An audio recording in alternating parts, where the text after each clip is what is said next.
మోకాళ్ల నొప్పులు, gas, gut health వంటి సర్వ రోగాలకు నివారణి అరుణ యోగా ఆముదం.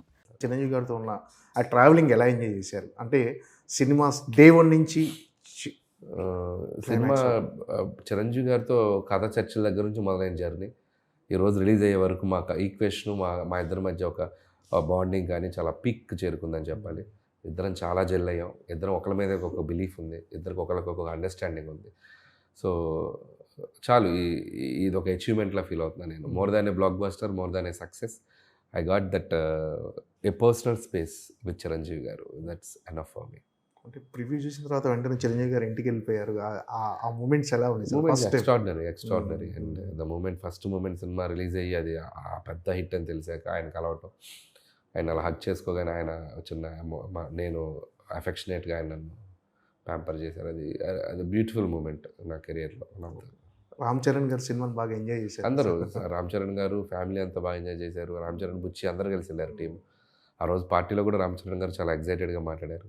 చాలా బాగా నచ్చింది ఫిల్మ్, బాగా డీల్ చేసావు, అండ్ డాడీని అసలు ఇలా ఈ స్పేస్లో తీసుకొచ్చి అండ్ అంత సటిల్గా అంత ఫన్ జనరేట్ చేసావు. At the same time emotional scenes బాగున్నాయి, చాలా బాగా చెప్పారు. మహేష్ బాబు గారు మహేష్ గారు కాల్ చేశారు, మాట్లాడారు. ఆయన చాలా హ్యాపీ. అల్లు అర్జున్ గారు ఆయన ట్వీట్ చేశారు, ఆయన కాల్లో మాట్లాడారు.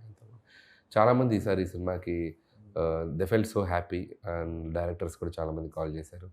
సో అందరికీ వాళ్ళ పాజిటివిటీ, ఈ సక్సెస్ని వాళ్ళు తీసుకునే విధానం మాత్రం చాలా సంతోషం ఇచ్చింది. పర్సనల్గా మీకు ఈ సక్సెస్ అనేది ఎలాంటి సాటిస్ఫాక్షన్ ఇచ్చింది? పర్సనల్గా, వ్యక్తిగతంగా, కెరీర్ పరంగా మీరు ఒక 100 మెట్లు ఎక్కారు, అది కానీ పర్సనల్గా నాకు చిరంజీవి గారికి ఒక ఎటువంటి డిస్కషన్స్ లేని, ఎటువంటి ఒక పాయింట్ చేసే లేని, ఇట్లాంటి లేని ఒక సినిమా తీయాలి, ఆయన్ని అందరూ సెలబ్రేట్ చేసుకోవాలి. అతని అభిమానులే కాదు, చిరంజీవి గారిలా చూసి ఇష్టపడిన చాలామంది ఉంటారు, కామన్ ఆడియన్స్.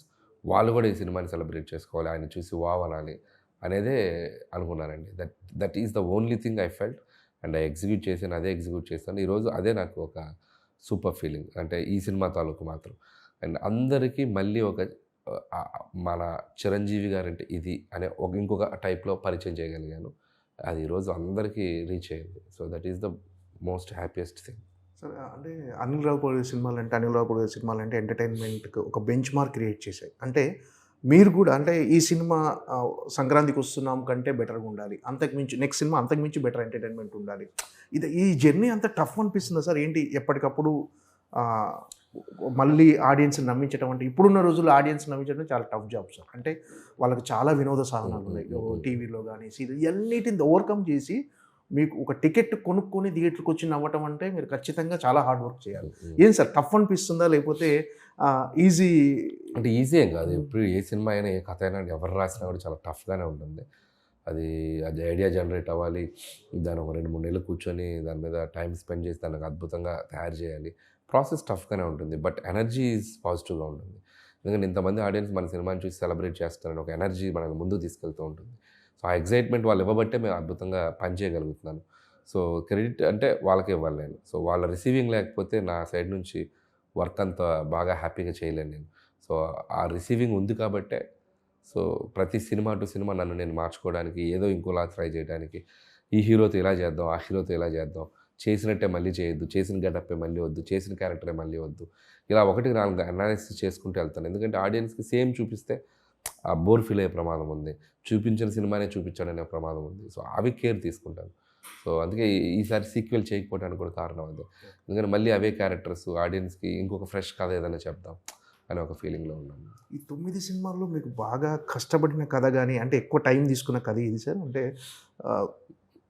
కష్టపడిన కథ అంటే ప్రతి సినిమాకి స్ట్రగుల్ ఉంటుందండి, ప్రతి సినిమాకి ఎక్కువ టైం తీసుకొని డెఫినెట్గా హీరోకి తగిన విధంగా బాడీ లాంగ్వేజ్ తగిన విధంగా అంటే కొద్దిగా భగవంత్ కేసరి అనేది కొద్దిగా కాంప్లికేటెడ్ స్క్రిప్ట్ అండి. అది చాలా డ్రామా, అందుకని ఫన్ తక్కువ, మొమెంటరీ సోషల్ కంటెంట్ ఉంది, ఒక విలన్ కాన్ఫ్లిక్ట్స్, దాంట్లో మళ్ళీ ఫ్లాష్ బ్యాక్లు, కొద్దిగా వెయిట్ ఉన్న కథ అంటే కొద్దిగా భగవంత్ కేసరి. లోడ్ ఎక్కువ ఉంటుంది ఆ కథలో. అండ్ సర్లేరు నీకెవరు, అది కూడా అంతే. ఈ 2 కథలు బాగా లోడ్ ఎక్కువ ఉన్న కథలు నేను చేసిన సినిమాలు. ఇవి 2 కొద్దిగా టఫ్ అనిపించినాయి స్క్రిప్టింగ్లో. మిగతావన్నీ lighter vein scripts, but treatment కష్టంగా ఉంటాయి. ఇవి కథ కష్టంగా ఉంటుంది, ఇవి ట్రీట్మెంట్ కష్టం. వీటికి ఉండే కష్టాలు వీటికి ఉంటాయి, వాటికి ట్రీట్మెంట్ చాలా ఈజీ, కథ క్రియేట్ చేయడం కష్టం ఉంటుంది. సో సో ఏ కష్టం ఆ కష్టమే, బట్ లోడ్ ఎక్కువ తీసుకుంది ఆ 2 సినిమాలు. సార్ అంటే మామూలుగా కామెడీ కథల్లో చాలామంది ఏమంటారంటే లాజిక్లు ఉండదు. అంటే కొన్నిసారి మన సినిమాలో కూడా కొన్ని విమర్శలు వస్తుంటాయి కొంతమంది చేసేవాళ్ళు. అంటే కథలలో కొంచెం లాజిక్ ఉంటుంది. ఇప్పుడు సీఎంని కలవడానికి ఒక ప్రోటోకాల్ ఉంటుంది, ఇప్పుడు సెంట్రల్ మినిస్టర్ కూడా ఒక ప్రోటోకాల్ ఉంటుంది. ఇలాంటివి నిజంగా అవసరమా సార్ ఒక కథలో, కామెడీ కథల్లో లాజిక్లు అనేవి? ఉంటే నేను ఎక్కడ లాజిక్ మిస్ అయ్యి చేయలేదండి ఈ సినిమా. మోస్ట్ ఆఫ్ ద టైమ్స్ లాజిక్గానే ఉంటుంది, ఎక్కడ టేక్ ఇట్ ఫర్ గ్రాంటెడ్గా చేయలేదు. చాలా అథెంటిక్గానే ఉంటాయి. ఒకటి రెండు చిన్న ఏదైనా ఉంటే ఫన్ కోసం అడ్వాంటేజ్ తీసుకుంటాను తప్ప మేజర్గా కూడా ఎక్కడ ఇది చేయలేదు. సంక్రాంతిలో కూడా అంత కామెడీ సినిమాలో కూడా ప్రాపర్ సీఎంలు అలా పెట్టినా కూడా ప్రాపర్గానే ప్రోటోకాల్గానే తీసుకెళ్ళాం. ఎక్కడ అంత ఈజీగా చేయలేదు. ఇందులో కూడా ఎక్కడ లాజిక్ అయితే బ్రేక్ చేయలేదు. మోస్ట్ ఆఫ్ ద టైమ్స్ 90% కరెక్ట్గానే వెళ్తాం. ఇంకా ఏదన్నా ఒకటి రెండు చోట్ల అంటే ఇంకా ఫన్ కోసం మిస్ అవుతాం. అంటే జనాలు ఎంటర్టైన్ చేయడమే లక్ష్యంగా ఉన్నప్పుడు చిన్న లాజిక్ అవి ఆటోమేటిక్గా ఫ్లోలో వెళ్ళిపోతాయండి స్టిల్. బట్ మనం టేక్ ఇట్ ఫర్ గ్రాంటెడ్గా చేయకూడదు తప్పులు. అవి కూడా నేను చేయను. మ్యాక్సిమం లాజికల్గా ఉండడానికే చూసుకుంటాం. సో అది కరెక్ట్గా చూసేటప్పుడు కూడా ఇది ఆర్గానిక్గా కనపడాలి. సో మనం ఇదేంటి ఇలా జరుగుద్దా, ఎట్లా వెళ్తారు అనే ఫీలింగ్ రాకూడదు. మ్యాక్సిమం అలా ఆర్గానిక్గా తీసుకెళ్తేనే నమ్ముతారు ఆడియన్స్. మన అనిల్ రావు గారి సినిమాలు అంటే తెలుగులో ఒక ఫ్యాన్ బేస్ ఉంది, డెఫినెట్గా ఎంటర్టైన్ చేస్తాడు. మినిమం గ్యారంటీ సినిమా అనే ఒక బ్రాండ్ ఉంది సార్. అంటే ఇప్పుడు అందరు పాన్ ఇండియా సినిమాల వైపు వెళ్తున్నారు. అంటే మీకు ఆలోచన లేదా సార్ ఒక పాన్ ఇండియా కథ? అంటే as of now I'm very happy with this regional and rooted films and చాలా బాగుంది. అండ్ తెలుగు ప్రజల మధ్య తిరిగే క్యారెక్టర్లు, వాళ్ళ మధ్య జరిగే కథలు, ప్రేక్షకులకి దగ్గరగా రిలేటబుల్ చేసుకునే పాత్రలు, వాళ్ళని వాళ్ళు ఐడెంటిఫై చేసుకునే సన్నివేశాలు, దానివల్ల వాళ్ళు దాన్ని సెలబ్రేట్ చేసుకునే విధానం, ఇవన్నీ నాకు బాగా హ్యాపీనెస్ ఇస్తుంది. సో యాజ్ ఆఫ్ నో మైండ్కి ఇది కరెక్ట్ అనిపిస్తుంది. ఫ్యూచర్లో డెఫినెట్లీ ఇవే ఎక్కువ కాలం చేయలేను కాబట్టి ఎక్కడో చోట ఒక పాత్ బ్రేక్ చేయాలి, ఎక్కడో చోట ఒక బ్రేక్ చేసి ఇంకొక జోనర్ సినిమా చేయాలి. అది ఎప్పటికప్పుడు 100% చేస్తాను. ఇవే చేసుకుంటూ వెళ్తాను. నేను ఎప్పుడు చెప్పను I'm ready to do any genre. Experiment చేయడానికి ముందు నేనే రెడీగా ఉంటాను. కాబట్టి I will do, but not very soon. Sir Pawan Kalyan గారితో సినిమా అంటున్నారు, అది ఏవి ఇంకా ప్రాక్టికల్గా మెటీరియలైజ్ అవ్వలేదండి. అంటే టాక్స్ వినిపిస్తున్నాయి కానీ అండ్ ఏది కూడా మనం కాంక్రీట్గా వెళ్ళి కలిసి అట్లా జరగలేదు. సో అందుకని అది నేను చెప్పలేను. సో జరిగితే happy. I'm also waiting for that kind of opportunity. Let's see. టైటిలే గమ్మత్తుగా ఉండబోతుంది. అది త్వరలో చెప్తాం. త్వరలో చెప్తాం. ఒక టైం ఉంది. Okay sir, all the best. Thank you. మళ్ళీసారి సంక్రాంతికి బిగ్గెస్ట్ బ్లాక్ బస్టర్ కొట్టాలని. Thank you so much. And for more videos, Please subscribe to iDream. Please subscribe to iDream. Please subscribe iDream. And please subscribe to iDream. For more videos, subscribe to iDream. please like, share and subscribe to the channel. Congratulations, iDream. Subscribe to iDream. Subscribe to iDream. So subscribe to iDream Media. iDream team అందరికి huge congratulations. Please subscribe iDream Media. Please subscribe to iDream. Subscribe iDream. Please subscribe to iDream. iDream అంటే నా కళల ఛానల్ను subscribe చేసుకున్న నోరు తిరుగుతలేదు.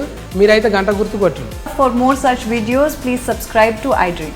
Subscribe to iDream. Please subscribe to iDream. Please subscribe iDream Media. Please do subscribe to iDream. Please subscribe to iDream Media. For best entertainment and information, please subscribe iDream. And don't forget to subscribe to iDream.